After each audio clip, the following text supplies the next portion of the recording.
Paisley jolted awake to the sound of shattering glass echoing through her quiet suburban home in Seattle, her heart pounding like a drum in her chest. She grabbed her phone, dialing 911 with trembling fingers, whispering urgently about the intruder she glimpsed fleeing into the night. But when Officer Parker arrived, flashing her badge with a calm authority that masked her own hidden vulnerabilities, the night took an unexpected turn, one that would unravel Paisley's carefully constructed life. Paisley paced the living room, her bare feet cold against the hardwood floor, as the red and blue lights from the patrol car pulsed through the curtains. She couldn't shake the image of the shadowy figure rummaging through her drawers, but more than that, the violation gnawed at her insides. Why me? Why now, when everything's already falling apart? She thought, her mind racing back to the argument with her parents earlier that day. Their insistent questions about why she was still single at 28. Their subtle hints about settling down with a nice man. Parker knocked firmly before entering, her presence filling the room like a steady anchor in a storm. "Ma'am, I'm Officer Parker with the Seattle PD. You reported a break-in." Her voice was professional, laced with a hint of concern that felt genuine. Paisley nodded, wrapping her arms around herself in her oversized sweater, suddenly aware of how disheveled she must look. As Parker surveyed the scene, the broken window, the scattered papers, Paisley watched her, noting the way her uniform hugged her frame, the confident stride that spoke of years on the force. She's just doing her job, Paisley reminded herself, but there was something in Parker's blue eyes, a flicker of empathy that made Paisley's pulse quicken. They spent the next hour going over details. Paisley described the intruder as best she could, a tall man in a hoodie, gone before she could get a clear look. Parker took notes meticulously, her pen scratching against the notepad, but she paused often to ask gentle questions, drawing out more than just facts. "Have you been feeling safe here lately?" Parker asked, her tone softening. Paisley hesitated, then admitted the isolation she'd felt since moving out on her own, away from her conservative family's watchful eyes. Why am I telling her this? She's a stranger, Paisley wondered, but the words flowed unbidden like a dam breaking. As the investigation wrapped up, Parker suggested Paisley not stay alone that night. "The perp might come back. I can station someone outside, or, if you're comfortable, I could stay until morning shift." It was protocol, Parker assured herself internally, but deep down she knew it was more. The way Paisley's vulnerability mirrored her own hidden struggles, the double life she led as a closeted lesbian in a male-dominated precinct. Paisley agreed, surprising herself with the relief that washed over her. They settled on the couch with coffee, the conversation shifting from the crime to lighter topics, then deeper ones. Parker shared stories of late-night patrols, the adrenaline and the loneliness, while Paisley opened up about her job as a graphic designer, the creative freedom that clashed with her family's expectations. By midnight, the air between them thickened with unspoken tension. Paisley caught herself staring at Parker's hands, strong and capable, imagining what it would be like to feel safe in someone's arms without the weight of pretense. This is crazy.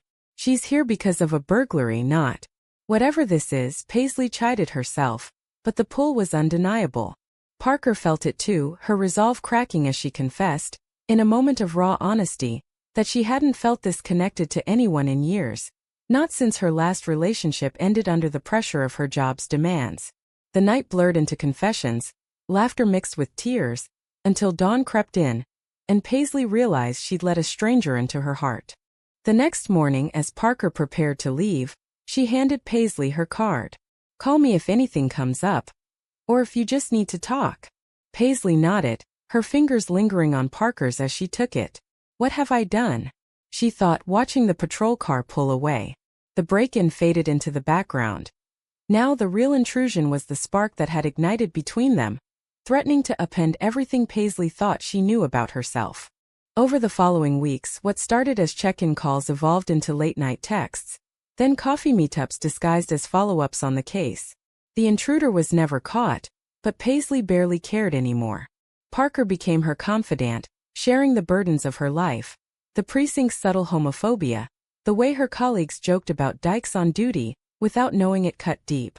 "I can't keep hiding," Parker admitted to herself one night, staring at her reflection in the locker room mirror after a grueling shift. But coming out meant risking her career, her family's disapproval. Her parents, devout Catholics in a small town outside Seattle, who still prayed for her to find a husband. Paisley, meanwhile, grappled with her own awakening.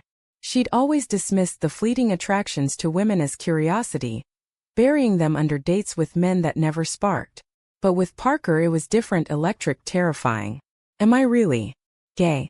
She pondered during sleepless nights, replaying their conversations. Her best friend, Mia, noticed the change, teasing her about the hot cop, until Paisley snapped, defending Parker with a fervor that revealed more than she intended. The secrecy added to the thrill, but also the guilt. Paisley imagined her mother's face if she knew.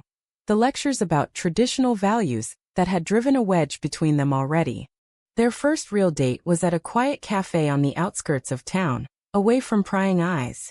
Parker arrived in civilian clothes, a leather jacket over a simple tee, her hair tousled just right, looking every bit the woman Paisley couldn't stop thinking about. They talked for hours, the conversation laced with flirtation that neither shied from.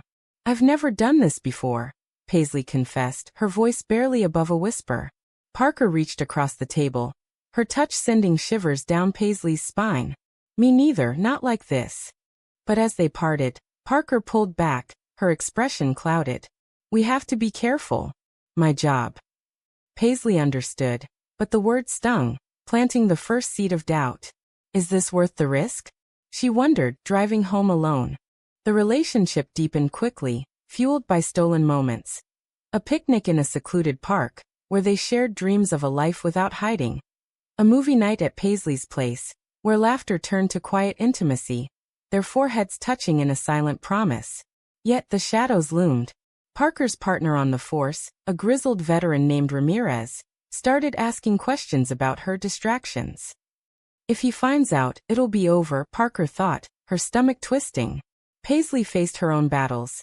Her sister, Emily, dropped by unannounced one evening, eyeing the unfamiliar jacket on the couch. "Who's that belong to?" Emily probed, her tone suspicious. Paisley lied, claiming it was a friend's, but the deception ate at her.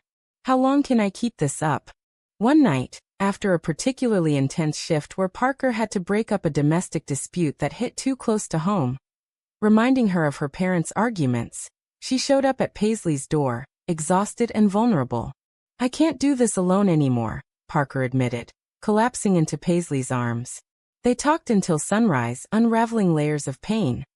Parker's fear of rejection, Paisley's internalized shame from years of societal pressure. It was in that moment that Paisley realized she was falling in love, but love came with a price, the constant vigilance, the lies to loved ones. Is this freedom or just another cage? Paisley questioned, holding Parker close. As weeks turned to months, the cracks began to show.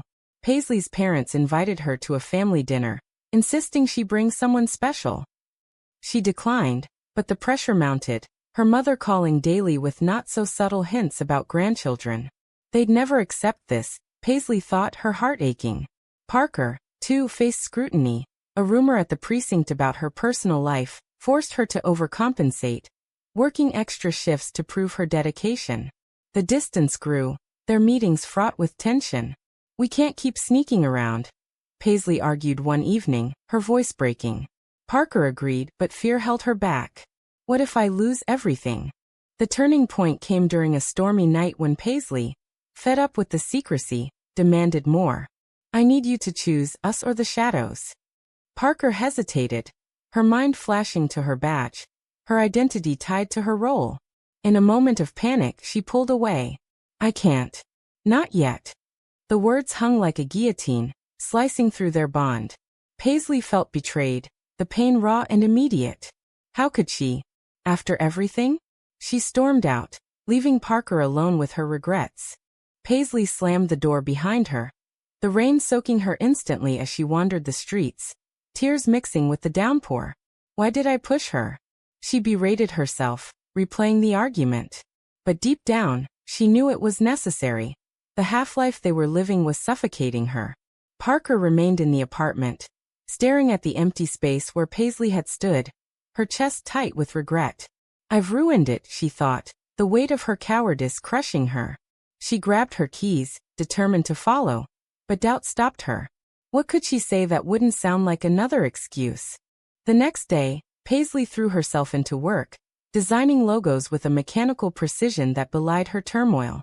Her phone buzzed with messages from Parker. Apologies, pleased to talk. But she ignored them, the hurt too fresh. She chose her fear over me, Paisley reasoned, though it didn't ease the ache. At lunch, Mia cornered her, sensing something was off. Spill it. Who's the mystery person breaking your heart? Paisley deflected, but Mia's persistence cracked her facade. In a whisper she confessed. It's a woman. A cop. Mia's eyes widened, then softened. Pious, that's huge. But why the secrecy? Paisley explained the complications, the fear of judgment, and Mia hugged her tight. You deserve to be happy. Screw what anyone thinks. For the first time, Paisley felt a glimmer of validation, but it only highlighted Parker's absence. Parker, meanwhile, patrolled the city with a hollow focus, her mind elsewhere. A routine traffic stop turned tense when the driver made a homophobic slur, triggering a flood of memories, her academy days enduring jokes to fit in. I can't live like this forever, she realized, the encounter a wake-up call. That evening, she drove to her parents' house, the familiar porch light a beacon of both comfort and dread. Over dinner, she tested the waters, mentioning a friend who was struggling with identity. Her mother's response was swift. God made us man and woman for a reason. Anything else is confusion. Parker's father nodded agreement, and she left feeling more isolated than ever. They'll disown me, she feared, but the thought of losing Paisley hurt more. Desperate, Parker showed up at Paisley's office the next day, waiting in the lobby like a lost soul. When Paisley emerged, their eyes met, a storm of emotions brewing. We need to talk, Parker said, her voice steady despite the tremor inside. They walked to a nearby park, the autumn leaves crunching underfoot. Parker poured out her soul. The years of suppression, the career she'd fought for, the family ties that bound her. But you're worth the risk, she concluded, taking Paisley's hand. Paisley pulled away at first, the betrayal still stinging. Words are easy. Show me. Parker nodded, promising change. And they reconciled with a tentative embrace, the path ahead uncertain but shared. Their renewed commitment brought a fragile peace, but society's undercurrents soon tested it. At a work event, Paisley introduced Parker as her friend, the word tasting like ash. A colleague raised an eyebrow. You two seem close.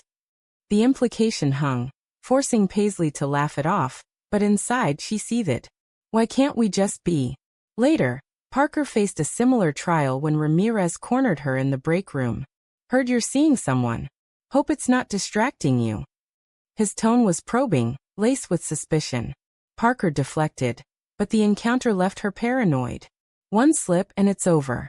The pressure built to a boiling point during Thanksgiving. Paisley's family gathered, the table laden with expectations. Her mother prodded. When are you bringing home a boyfriend? Paisley snapped. Maybe never. The words escaping before she could stop them. The room fell silent, her father's disapproval palpable. What's that supposed to mean? He demanded. Paisley retreated, calling Parker in tears. I can't pretend anymore. Parker, spending the holiday alone to avoid her own family's questions, rushed over. They spent the night talking strategy, how to come out, the potential fallout. We'll face it together, Parker vowed inwardly, her resolve hardening. But fate intervened cruelly. A week later, Parker responded to a call at a gay bar brawl, her presence there sparking rumors back at the precinct. By morning, whispers circulated. Parker's one of them. Confronted by her sergeant, she denied it vehemently, the lie twisting like a knife. I betrayed myself, and her, she thought, guilt consuming her. She confessed to Paisley that night, expecting anger, but Paisley was devastated. You chose them over us again. The argument escalated, words like weapons, accusations of cowardice, defenses of survival. Paisley demanded space and Parker left, the door closing with finality. Alone, Paisley questioned everything. Was this love or just pain? She dove into online forums, reading stories of others navigating similar paths. Coming out, losing families, finding strength. It inspired her, but also terrified her. Parker, meanwhile, hit rock bottom, drinking alone in her apartment, replaying every mistake. I have to fix this, she decided, but how? The separation stretched into days, each one a torment of what-ifs. Reconciliation came unexpectedly at a community event, a fundraiser for LGBTQ rights that Paisley attended for support. Spotting Parker in the crowd, volunteering incognito, Paisley's heart skipped. They talked amid the bustle, apologies flowing. I'm done hiding, Parker declared, her voice firm. They left together, hand in hand for the first time in public. A small act of defiance that felt monumental. But the high was short-lived. A photo from the event surfaced online, tagged by a mutual acquaintance. Paisley's phone blew up. Texts from family, questions from friends. It's out, she realized, panic rising. Her parents called immediately, demanding explanations. Is this true? You're with a woman? Her mother's voice cracked with disbelief. Paisley confirmed it, bracing for the storm. We raised you better, her father thundered, hanging up. The rejection hit like a punch, leaving Paisley sobbing. Parker faced her own reckoning. Her sergeant pulled her aside. Personal life stays personal, but if it affects the job. The warning was clear. I've sacrificed so much, Parker thought, but holding Paisley through the night, she knew it was worth it. As the dust settled, they navigated the fallout together. Paisley's sister, Emily, reached out supportively, a bridge to rebuilding family ties. Parker's colleagues varied, some accepting, others distant, but she found allies in unexpected places. The relationship strengthened through adversity, each challenge forging deeper bonds. Yet doubts lingered. Did we choose right? Paisley wondered during quiet moments, the cost of authenticity weighing heavy. The harmony shattered when an old flame from Parker's past resurfaced. Jenna, her college ex, now a successful lawyer in Seattle, messaged her out of the blue. Heard about you. We should catch up. Parker dismissed it at first, but curiosity, and unresolved feelings, drew her in. They met for coffee, Jenna's charm a reminder of simpler times before the closet closed in. You look happy, Jenna said, her eyes lingering. Parker mentioned Paisley casually, but Jenna probed. Is she worth the drama? The question planted seeds of doubt, especially as Parker confided in the stresses, the family estrangement, the job tension. Maybe I rushed into this, Parker thought. Guilt gnawing at her for even entertaining the idea. Paisley sensed the shift, Parker's distractions growing. Who's Jenna? She asked one evening, spotting a text. Parker downplayed it. Just an old friend. But the lie festered, and when Paisley pressed, the truth tumbled out. We dated in college. It was nothing. Paisley's jealousy flared, mixed with insecurity. Nothing? Then why meet her? The argument revealed deeper fissures. Paisley's fear of abandonment, Parker's unresolved past. I'm losing her, Paisley feared, the betrayal echoing her family's rejection. Parker apologized profusely, cutting ties with Jenna, but the damage was done, trust cracked. Society's pressures amplified the strain. At a precinct holiday party, Parker attended alone to avoid questions, but a tipsy colleague outed her subtly. Parker's got a girlfriend now. Laughter ensued, some good-natured, others mocking. Parker laughed it off, but inside she burned.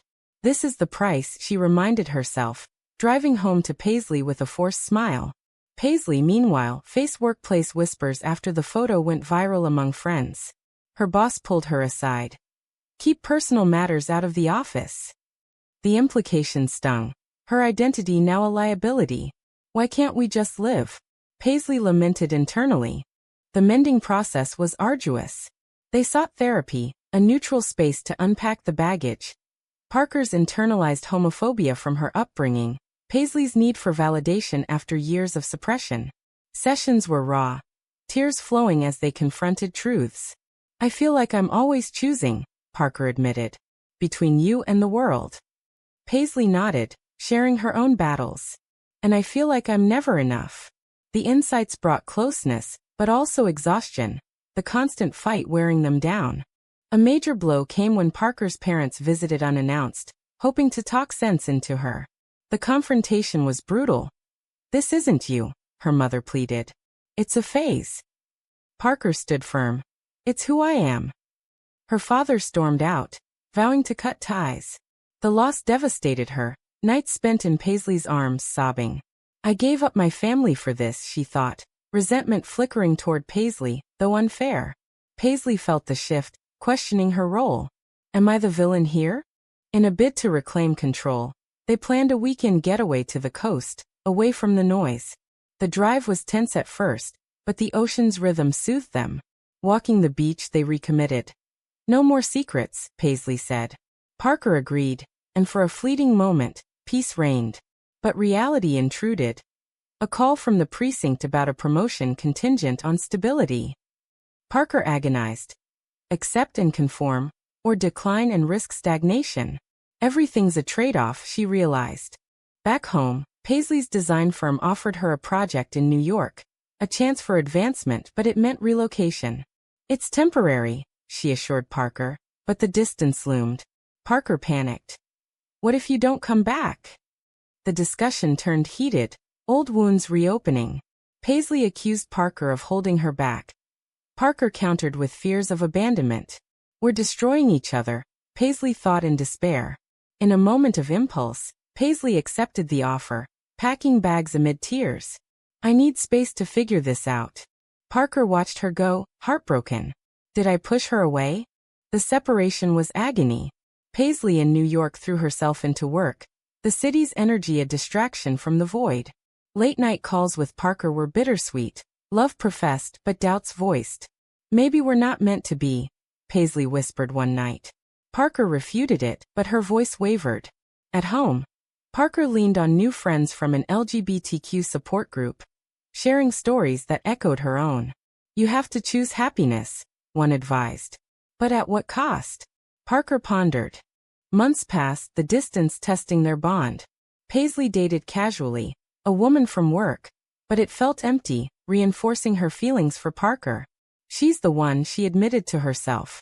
Parker, too, resisted temptations, focusing on self-growth, coming out fully at work, earning respect despite backlash. When Paisley returned for a visit, the reunion was electric, apologies and promises exchanged. I can't live without you, Paisley said. They decided to try again, wiser from the pain. But old habits died hard. A family wedding invited Paisley, her +1 unspecified. She asked Parker to come, but Parker hesitated, fearing drama. Not yet. Paisley went alone, the event a reminder of her isolation. Cousins flaunting heteronormative bliss. This is my life now? She questioned, resentment building. Upon return, she confronted Parker.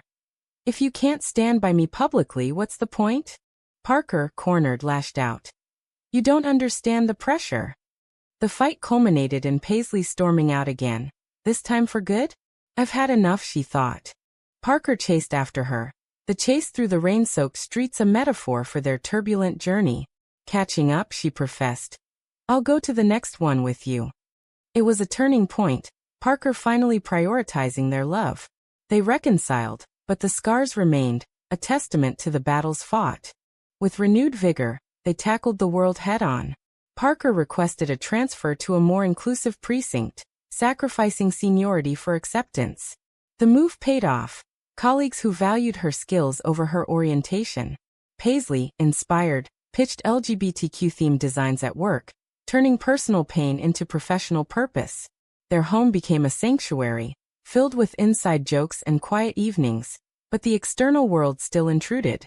A betrayal from within struck unexpectedly. Mia, Paisley's confidant, confided in a mutual friend about their relationship, gossip that reached Paisley's parents. The fallout was swift.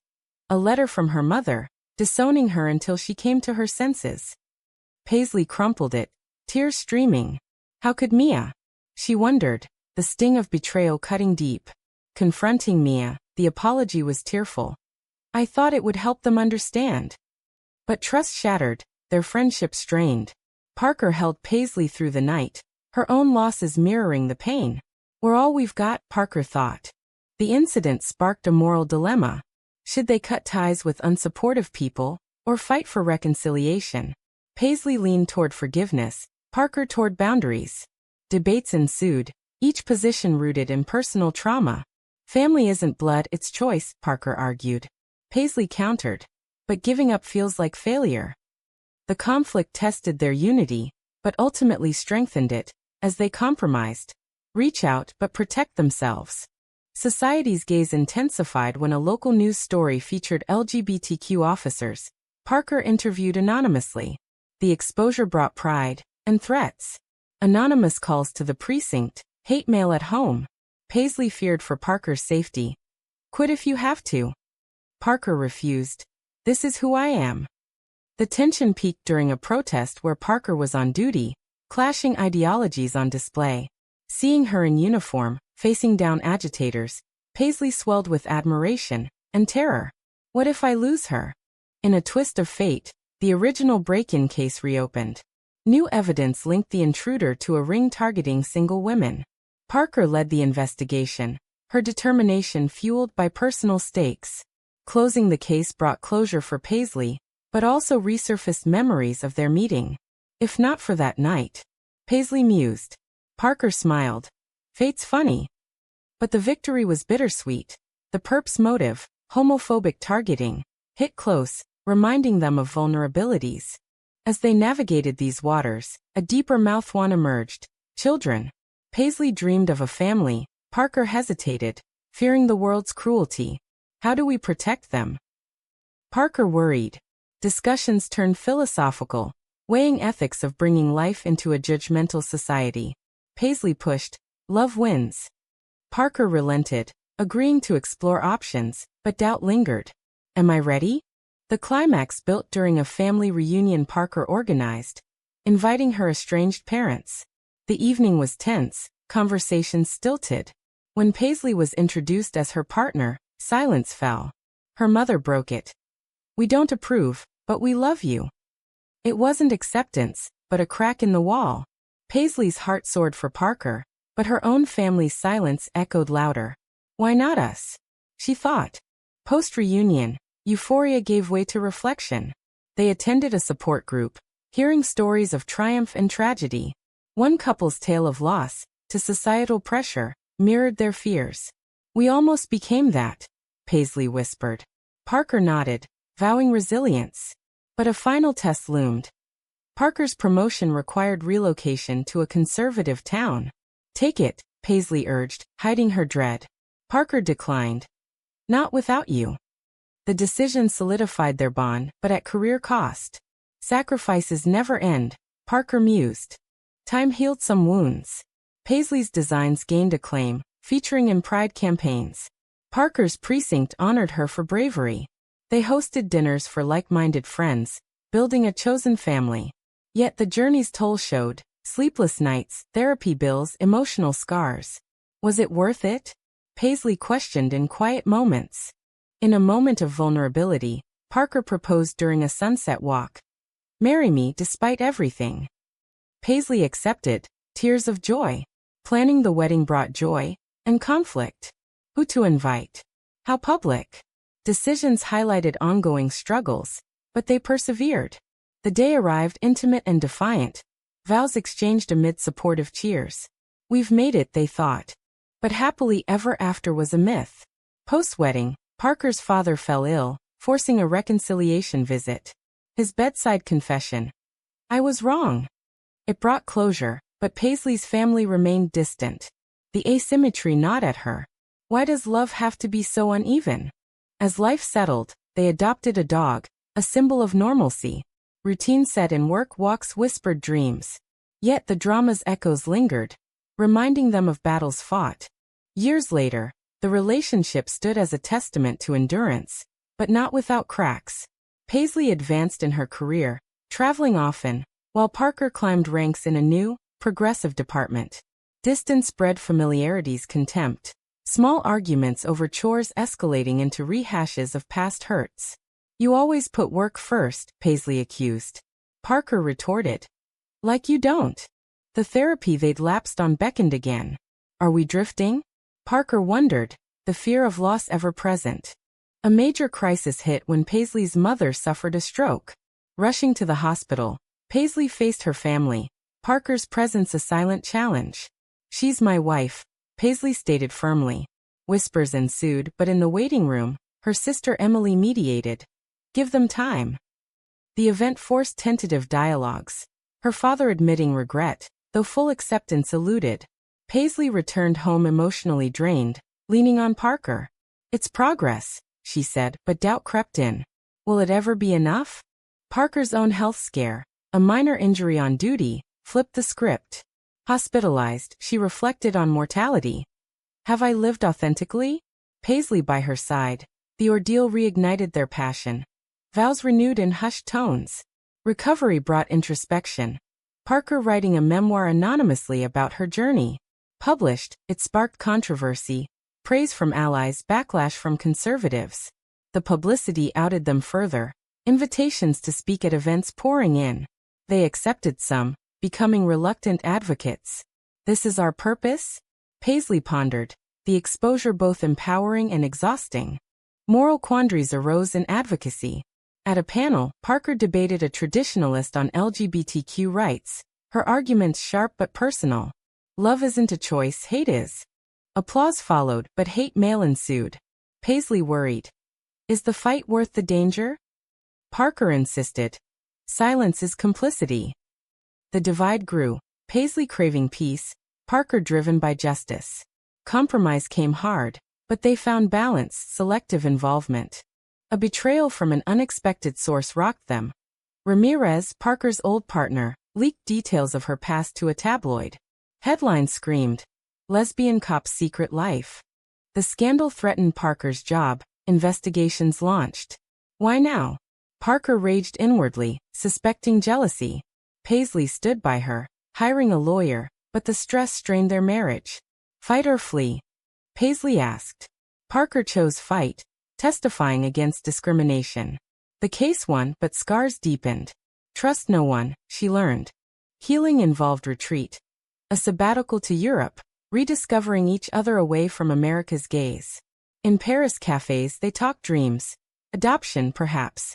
Back home they pursued it, navigating bureaucracy's biases. Approved finally, they welcomed a foster child, Mia, named after the friend who'd mended fences. Parenthood brought joy and challenges. Explaining their family to schools, shielding Mia from slurs. Are we selfish?